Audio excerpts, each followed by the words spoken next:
ప్రతిసారి లాగానే ఈసారి బడ్జెట్ మీద కూడా భారీగా ఆశలు అంచనాలు ఉన్నాయి. కార్పొరేట్ల నుంచి సామాన్యుల వరకు, స్టాక్ మార్కెట్ నుంచి వెజిటేబుల్ మార్కెట్ వరకు, రీటైల్ రంగం నుంచి రియల్ ఎస్టేట్ రంగం వరకు ఇలా దేశంలో ప్రతి ఒక్క ఎకనామికల్ యాక్టివిటీ బడ్జెట్ కేటాయింపుల మీద, బడ్జెట్లో ప్రభుత్వం తీసుకునే కీలక నిర్ణయాల మీదనే ఆధారపడి ఉంటుంది. 53,47,315 కోట్ల రూపాయల భారీ బడ్జెట్ని ఈసారి ప్రభుత్వం ప్రతిపాదించినా కూడా ఈసారి బడ్జెట్ పెద్దగా అంచనాలని అందుకోలేకపోయిందనే విమర్శలు మొదలయ్యాయి.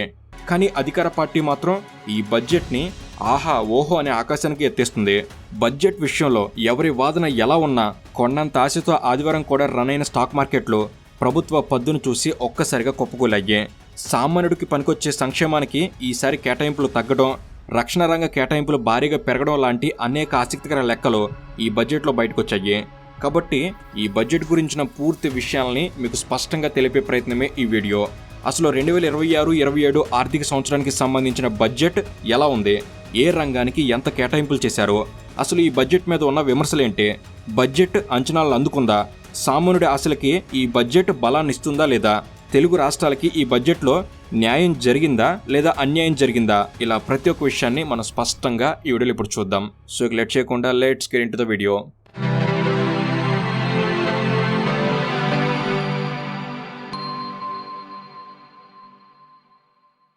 ప్రతి సంవత్సరం ఫిబ్రవరి 1న పార్లమెంట్లో కేంద్ర బడ్జెట్ని ప్రవేశపెట్టడం ఆనవాయితీగా వస్తుంది. అయితే ఈసారి ఫిబ్రవరి 1 ఆదివారం కావడంతో ఈ సంవత్సరం బడ్జెట్ని ప్రవేశపెట్టే విషయంలో కాస్త సందిగ్ధత నెలకొన్నా కూడా ఆనవాయితీ ప్రకారం ఆదివారం అయినా కూడా ఫిబ్రవరి 1నే బడ్జెట్ని ప్రవేశపెట్టాలని నిర్ణయించుకున్నారు. ఫిబ్రవరి 1 ఆదివారం నాడు కేంద్ర ఆర్థిక మంత్రి నిర్మలా సీతారామన్ గారు వరుసగా 9వ ప్రవేశపెట్టిన బడ్జెట్ విలువ అక్షరాల 53,47,315 కోట్ల రూపాయలు. ఈసారి బడ్జెట్లో రెవెన్యూ రిసీట్స్ 35,33,000 కోట్లు కాగా రెవెన్యూ ఎక్స్పెండిచర్ మాత్రం 41,25,000 కోట్లు. అంటే మన దేశంలో రెవెన్యూ రిసీట్స్ కన్నా రెవెన్యూ ఎక్స్పెండిచర్ ఎక్కువగా ఉంది. కాబట్టి రెవెన్యూ డెఫిసిట్ దాదాపు 5,92,000 కోట్ల రూపాయలు. ఇక ఈసారి క్యాపిటల్ రిసీట్స్ 18,14,000 కోట్ల రూపాయలు ఉంటే ఎక్స్పెండిచర్ మాత్రం 12,21,000 కోట్ల రూపాయల వరకు ఉంది. మొత్తంగా ఈసారి ఫిస్కల్ డెఫిసిట్ 16,95,000 కోట్ల వరకు ఉంది.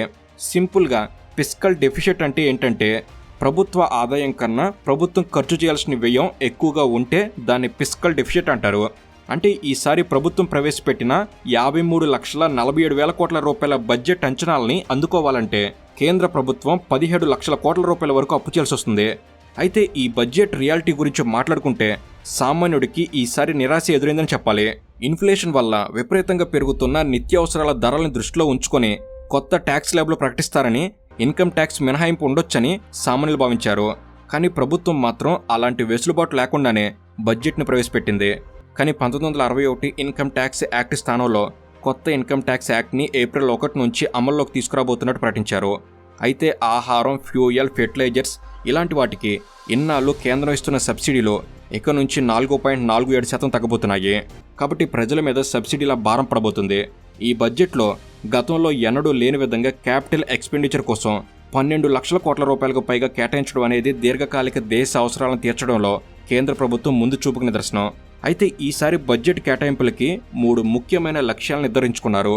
మొదటి లక్ష్యం ప్రపంచవ్యాప్తంగా నెలకొన్న అనిశ్చిత పరిస్థితులను దృష్టిలో పెట్టుకుని దేశంలో ప్రొడక్టివిటీ, కాంపిటీషన్ని పెంచి ఎకనామికల్ డెవలప్మెంట్ని సాధించడం.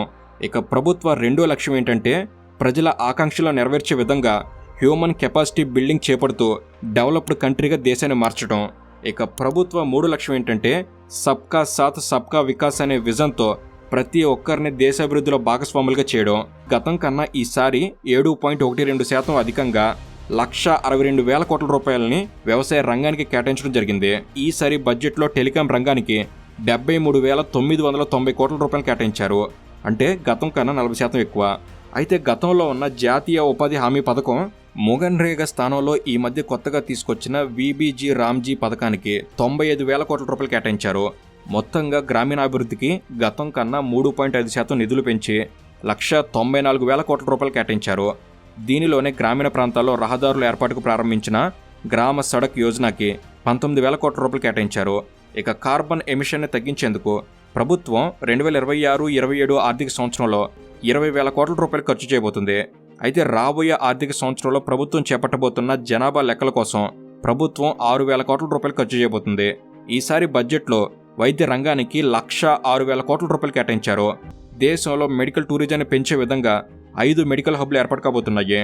దేశంలో కొత్తగా 3 national pharmaceutical education and research ఇన్స్టిట్యూట్లు ఏర్పాటు కాబోతున్నాయి. ఇక క్యాన్సర్ చికిత్సకు అవసరమైన 17 రకాల మెడిసిన్స్ మీద కస్టమ్ డ్యూటీ తీసివేస్తున్నారు. దాంతో దేశంలో క్యాన్సర్ ట్రీట్మెంట్కి అవసరమైన మందుల ధరలు తగ్గబోతున్నాయి. ఇక దేశంలో కొత్తగా 3 ఆల్ ఇండియా ఇన్స్టిట్యూట్ ఆఫ్ ఆయుర్వేదం అనే సంస్థలు ఏర్పాటు కాబోతున్నాయి. అయితే 140 కోట్ల మందికి పైగా జనాభా ఉన్న మన దేశంలో ప్రభుత్వం వైద్య రంగం కోసం బడ్జెట్లో కనీసం 2% నిధులు కూడా కేటాయించకపోవడం విమర్శలుగా తావిస్తుంది. ఇప్పుడు మనం బడ్జెట్ గురించి మాట్లాడుకుంటున్నాం కాబట్టి ఇక్కడే చాలా ముఖ్యమైన విషయం గురించి కూడా మనం క్లియర్గా తెలుసుకోవాలి. అదే మన ఫ్యామిలీ బడ్జెట్ సెక్యూరిటీ గురించి. నిజం చెప్పాలి అంటే మన ఫ్యామిలీ బడ్జెట్ బ్రేక్ అయ్యేది పెద్ద ఖర్చు వల్ల కాదు, ఒక అనుకోని హాస్పిటల్ బిల్ వల్ల లేదా ఒక సడన్ లాస్ వల్ల. ఒకే ఒక హాస్పిటల్ బిల్ మీ సేవింగ్స్ మొత్తాన్ని కొన్ని నిమిషాల్లో ఖాళీ చేయగలదు. అలాంటి టైంలో మనకు అండగా నిలబడి మన కుటుంబాన్ని కాపాడేది హెల్త్ ఇన్సూరెన్స్. అలాగే మన ఫ్యామిలీ ఫ్యూచర్ సేఫ్గా ఉండాలి అంటే రేపు మనకి ఏదైనా జరిగినా కూడా మనం లేకపోయినా కూడా మన మీద ఆధారపడిన వాళ్ళకి ఫైనాన్షియల్ సపోర్ట్ కొనసాగాలి అంటే టర్మ్ ఇన్సూరెన్స్ తప్పనిసరి. అందుకే మన ఫ్యామిలీ బడ్జెట్ ప్లాన్లో ఒక లైన్ మాత్రం ఫిక్స్, అదే ప్రొటెక్షన్ ఫస్ట్. హెల్త్ ఇన్సూరెన్స్ అనేది హాస్పిటల్ బిల్ షాక్ నుంచి మన సేవింగ్స్ని కాపాడుతుంది. ఇక టర్మ్ ఇన్సూరెన్స్ అనేది మనం లేకపోయినా మన కుటుంబానికి ఒక ఆర్థిక భరోసా ఇస్తుంది. ఇవి లగ్జరీలు కాదు, మన రెస్పాన్సిబిలిటీస్. కనుక వీటి విషయంలో ఇవి ఎక్కడ తీసుకుంటే బెటర్ అనే డౌట్ మీకు అక్కర్లేదు. వీటికి సంబంధించిన లింక్ అనేది మీకు కింద డిస్క్రిప్షన్లో ఉంది, నేరుగా మీరు వెళ్ళిపోవచ్చు. ఈ రోజుల్లో హెల్త్ మరియు టర్మ్ ఇన్సూరెన్స్ ప్రీమియమ్స్ అనేది కొన్ని ప్లాన్లలో నెలకి కేవలం 400 నుంచి 500 దగ్గర నుంచి స్టార్ట్ అవుతున్నాయి. కానీ వాటి కవరేజ్ మాత్రం లక్షల నుంచి కోట్ల వరకు దొరికే ఛాన్స్ ఉంది. అది మన ప్లాన్, ఏజ్, హెల్త్ మీద డిపెండ్ అయి ఉంటుంది. ఇక్కడిచ్చే సలహా ఏంటంటే మనం ఎంగేజ్లోనే తీసుకుంటే బెటర్, ఎందుకంటే ప్రీమియం చాలా తక్కువగా ఉంటుంది.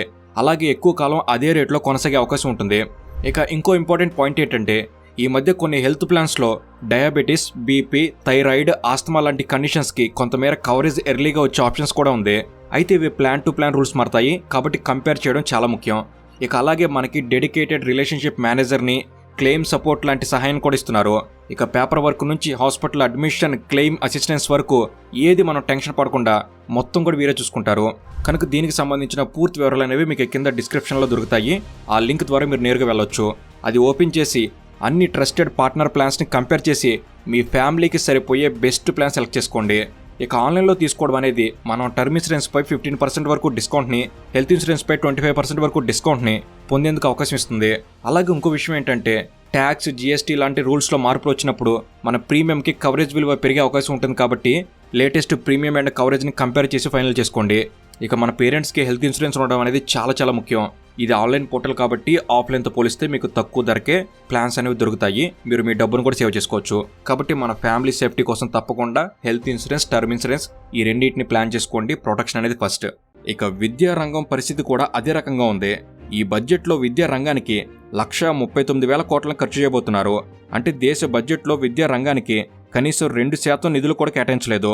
ప్రజలకు అవసరమైన విద్యా, వైద్య రంగాల కేటాయింపులు మన దేశంలో ఇప్పటికే 5% కూడా లేవు. దీన్ని బట్టి అర్థం చేసుకోవచ్చు విద్యా, వైద్య ప్రమాణాలు ఇంత దారుణంగా ఉండడానికి కారణాలు ఏంటి అని. అయితే ఈసారి విద్యా రంగంలో ప్రభుత్వం కొన్ని మార్పులకి శ్రీకారం చుట్టింది.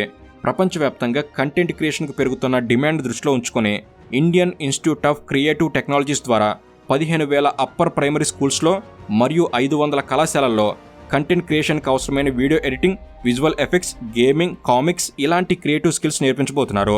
ప్రభుత్వం తీసుకున్న ఈ నిర్ణయం దేశంలో ఆరెంజ్ ఎకనామీ డెవలప్మెంట్కి ఉపయోగపడేలా ఉంది.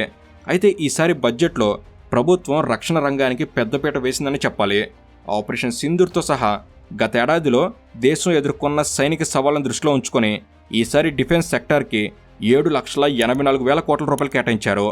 గతంలో రక్షణ శాఖకు కేటాయించిన 6,81,000 కోట్లతో పోలిస్తే ఇది 15% ఎక్కువ. ఇతర మంత్రిత్వ శాఖలన్నింటిలో రక్షణ రంగానికి చేసిన కేటాయింపులే అత్యధికం. అయితే ఇండియన్ డిఫెన్స్ సెక్టార్ని మోడర్నైజ్ చేసేందుకు ఎక్కువ మొత్తాన్ని ఖర్చు చేయబోతున్నారు. రక్షణ శాఖ కేటాయించిన 7,84,000 కోట్ల రూపాయల్లో 2,19,000 కోట్ల రూపాయలని ఆయుధాలు కొనుగోలు, యుద్ధ విమానాల కొనుగోలు, యుద్ధ నౌకల కొనుగోలు ఇలా ఇతర సైనిక అవసరాల కోసం ఉపయోగించనున్నారు. ఇండియన్ నేవీ ఆధునీకరణ కోసం 25,000 కోట్ల రూపాయలు ఖర్చు చేయబోతున్నారు. Defence research and development organisation కోసం గత సంవత్సరం 26,000 కోట్లు కేటాయించారు. కానీ ఈసారి మాత్రం ఆ మొత్తాన్ని 29,000 కోట్లకు పెంచారు. అలా మొత్తంగా ఈసారి బడ్జెట్లో డిఫెన్స్ రంగానిదే పైచేయి అయింది. అయితే గర్ల్స్ ఎడ్యుకేషన్ని ఎంకరేజ్ చేసేందుకు దేశంలో ఉన్న ప్రతి ఒక్క జిల్లాలో గర్ల్స్ హాస్టల్స్ని ప్రభుత్వం నిర్మించబోతుంది. దీన్ని బట్టి కేంద్ర ప్రభుత్వం దేశంలో 700కు పైగా గర్ల్స్ హాస్టల్ నిర్మించబోతుంది. అయితే స్పేస్ సెక్టర్ కోసం ఈసారి బడ్జెట్లో కేంద్ర ప్రభుత్వం 13,705 కోట్ల రూపాయలు కేటాయించింది. ఈసారి బడ్జెట్లో రైల్వే ఆదాయం 3,85,000 కోట్ల వరకు ఉంటుందని అంచనా వేశారు. అలాగే రైల్వే వ్యయం కూడా 3,82,000 కోట్ల రూపాయల వరకు ఉండబోతుంది. ఇక రైల్వే క్యాపిటల్ ఎక్స్పెండిచర్ కోసం 2,77,000 కోట్ల రూపాయలు ఖర్చు చేయబోతున్నారు. ఇప్పటికే దేశంలో ముంబై అహ్మదాబాద్ మధ్య హై స్పీడ్ రైల్ కారిడార్ నిర్మాణ పనులు జరుగుతున్నాయి. కాగా ఈసారి బడ్జెట్లో కొత్తగా 7 హైస్పీడ్ రైల్ కారిడార్లు నిర్మించబోతున్నట్లు నిర్మలా సీతారామన్ గారు ప్రకటించారు. ఈ 7 హైస్పీడ్ రైల్ కారిడార్లలో 3 కారిడార్లు హైదరాబాద్ కేంద్రంగా ప్రారంభం కాబోతున్నాయి. హైదరాబాద్ నుంచి బెంగళూరు, చెన్నై, పూణే నగరాలకి ఈ హైస్పీడ్ కారిడార్లు నిర్మాణం కాబోతున్నాయి. ఈ ప్రపోజల్ కార్యరూపం దాల్చితే తెలుగు రాష్ట్రాల మధ్య ప్రయాణ సమయం దాదాపు సగానికి సగం తగ్గుతుంది. కాబట్టి హైస్పీడ్ రైల్ కారిడార్ల విషయంలో తెలుగు రాష్ట్రాలకి కాస్త న్యాయం జరిగింది. ఇక రేర్ ఎర్త్ మినరల్స్ కోసం సెలెక్ట్ చేసిన 4 రాష్ట్రాల్లో ఆంధ్రప్రదేశ్ కూడా ఉంది. నిజానికి దేశంలో అత్యధిక రేర్ ఎర్త్ మినరల్స్ కలిగిన రాష్ట్రాల్లో కేరళ ముందుంటుంది. కానీ రేర్ ఎర్త్ మినరల్స్ ఎక్స్ట్రాక్షన్లో మాత్రం ఏపీనే టాప్. ఇక ఫారెన్ టూర్స్కి వెళ్లే వాళ్ళు ఇన్నాళ్ళు 10 లక్షల వరకు ఉన్న ప్యాకేజ్ మీద 5% పన్ను కట్టేవారు. 10 లక్షలు దాటితే ఫారెన్ టూర్ మొత్తం ప్యాకేజ్లో 20% ట్యాక్స్ కట్టాల్సి వచ్చేది. కానీ ఇక నుంచి ప్యాకేజ్ కాస్ట్తో సంబంధం లేకుండా 2% ట్యాక్స్ కడితే సరిపోతుంది. అలాగే విదేశాల్లో చదువుకోవాలన్నా లేదా వైద్యం తీసుకోవాలన్నా గతంలో 5% టీసీఎస్ కట్టాల్సి ఉండేది. కానీ ఇక్కడ నుంచి 2% టీసీఎస్ కడితే సరిపోతుంది. ఇది విదేశాల్లో చదువుకునే విద్యార్థులకు ఉపయోగకరంగా ఉంటుంది. కానీ ప్రస్తుతం భారీగా పతనమవుతున్న రూపాయి విలువని పరిగణలోకి తీసుకుంటే విదేశీ విద్య అత్యంత భారంగా మారింది. కాబట్టి ప్రభుత్వం టీసీఎస్ తగ్గించినంత మాత్రాన పెద్దగా ప్రభావం ఉండకపోవచ్చు. అయితే కేంద్రం కొత్తగా 7 నగరాలను సెలెక్ట్ చేసి స్పెషల్ ఎకనామిక్ రీజియన్స్ డెవలప్ చేయబోతున్నట్టు ప్రకటించారు. కేంద్రం సెలెక్ట్ చేసిన 7 నగరాల్లో వైజాగ్ కూడా ఒకటి. ఇక ఈసారి 16th ఫైనాన్స్ కమిషన్ రికమెండేషన్ ప్రకారం కేంద్ర పన్నుల్లో రాష్ట్రాల వాటా 47% మాత్రమే ఉండబోతుంది. దానివల్ల నికరంగా అన్ని రాష్ట్రాలకి 37,000 కోట్ల రూపాయలకు పైగా నష్టం జరుగుతుంది. ఇక ఓవరాల్గా అసలు ఈ బడ్జెట్ వల్ల ఏ వస్తువుల ధరలు తగ్గబోతున్నాయి, ఏ వస్తువుల ధరలు పెరగబోతున్నాయి అనే విషయాన్ని గమనిస్తే కొన్ని రకాల మందులు, సోలార్ గ్లాస్ తయారీలో ఉపయోగించే ముడి పదార్థాలు, విమానాల తయారీకి ఉపయోగించే ముడి పదార్థాలు, న్యూక్లియర్ పవర్ ప్రాజెక్ట్స్ కోసం ఉపయోగించే వస్తువులు, చెప్పులు, leather goods, marine food products, cotton బట్టలు, బయోగ్యాస్, ఖనిజాల తవ్వకానికి ఉపయోగించే మెషినరీ ఇలాంటి వాటి ధరలు తగ్గబోతున్నాయి. ఇక సిగరెట్లు, foreign broadcasting equipment, coffee roasting, brewing, coffee vending మిషన్లు, ఇరాన్ ఓర్, కోల్ ఇలాంటి వాటి ధరలు పెరగబోతున్నాయి. అయితే గతంలో స్టాక్ మార్కెట్స్ ఫ్యూచర్స్ మీద సెక్యూరిటీ ట్రాన్సాక్షన్ ట్యాక్స్ ఎస్ఎస్టీ 0.02%గా ఉండేది. కానీ ఈ బడ్జెట్లో దాన్ని 0.05% వరకు పెంచారు. ఇక ఆప్షన్స్ విషయానికి వస్తే ఆప్షన్స్ ప్రీమియం మీద గతంలో 0.01% ట్యాక్స్ ఉండేది. కానీ దాన్ని ప్రస్తుతం 0.15% వరకు పెంచారు. ఇక ఆప్షన్స్ ఎస్ఎస్టీ కూడా గతంలో 0.01% మాత్రమే ఉండేది. కానీ ఆప్షన్స్ ఎస్ఎస్టీని కూడా 0.125% వరకు పెంచారు. ఫ్యూచర్స్ అండ్ ఆప్షన్స్ విషయంలో కేంద్రం ప్రతిపాదించిన మార్పుల వల్ల స్టాక్ మార్కెట్ ఒక్కసారిగా కొప్పుకోలింది. దాంతో బడ్జెట్ ప్రవేశపెట్టిన ఫిబ్రవరి 1వ తేదీనే సెన్సెక్స్ 1,547 పాయింట్లు కోల్పోయింది. నిఫ్టీ కూడా 495 పాయింట్లు పడిపోయింది. మొత్తంగా ఈ బడ్జెట్ మార్కెట్ మీద ప్రతికూలంగా పనిచేయడంతో ఒకే ఒక్క రోజులో ఇండియన్ స్టాక్ మార్కెట్లు 9.4 లక్షల కోట్ల రూపాయలు కోల్పోయాయి. ఇక ఓవరాల్గా బడ్జెట్ గురించి మాట్లాడుకుంటే ఈ బడ్జెట్లో సంక్షేమానికి ఎక్కడా పెద్దపీట వేయలేదు. సబ్సిడీల మీద చేసే ఖర్చును కూడా తగ్గించారు. కాబట్టి ఈసారి సామాన్యుడికి, వేతన జీవులకి ఈ బడ్జెట్ పెద్దగా ఊరటనివ్వలేదని చెప్పాలి. పతనమవుతున్న రూపాయి విలువ వల్ల దేశంలో పెట్రోల్, డీజిల్ ధరలు విపరీతంగా పెరుగుతున్నాయి. దాంతో ట్రాన్స్పోర్ట్ ఖర్చులు పెరిగి అంతిమంగా ఆ భారం వినియోగదారుడి మీద పడుతుంది. కాబట్టి దేశంలో ధరల పెరుగుదలకు అడ్డకట్ట వేసే పరిష్కారానికి బడ్జెట్లో ఎక్కడ సమాధానం లేదు. కాబట్టి ఓవరాల్గా బడ్జెట్ లెక్కలు బాగానే ఉన్నా కామన్ మ్యాన్కి డైరెక్ట్ బెనిఫిట్ కలిగించే విషయంలో ఈ బడ్జెట్ అంచనాలను అందుకోవడంలో విఫలమైందని చెప్పాలి. సో ఇది ఫ్రెండ్స్, ఇలాంటి మరెన్నో ఇన్ఫర్మేటివ్ వీడియోస్ ఇక్కడ నుంచి వెంటనే తీసుకురాబోతున్నాం. ప్రతిదీ మీ వరకు చేరేందుకు, ఏది మిస్ కాకుండా ఉండేందుకు తప్పకుండా మన తెలుగు నాలెడ్జ్ ఫ్యామిలీలో మీరు భాగం కాగలరు. సబ్స్క్రైబ్ చేసుకుని సపోర్ట్ చేయండి. అండ్ అలానే మన ఫ్యామిలీ సేఫ్టీ కోసం తప్పకుండా health insurance and term insurance ఈ రెండింటిని ప్లాన్ చేసుకోండి. ప్రొటెక్షన్ అనేది ఫస్ట్. దీనికి సంబంధించిన లింక్ అనేది కింద డిస్క్రిప్షన్లో, కామెంట్ సెక్షన్లో ఉంచుతాను. మీరు తప్పక చూడవచ్చు. Thank you for watching. Have a good day.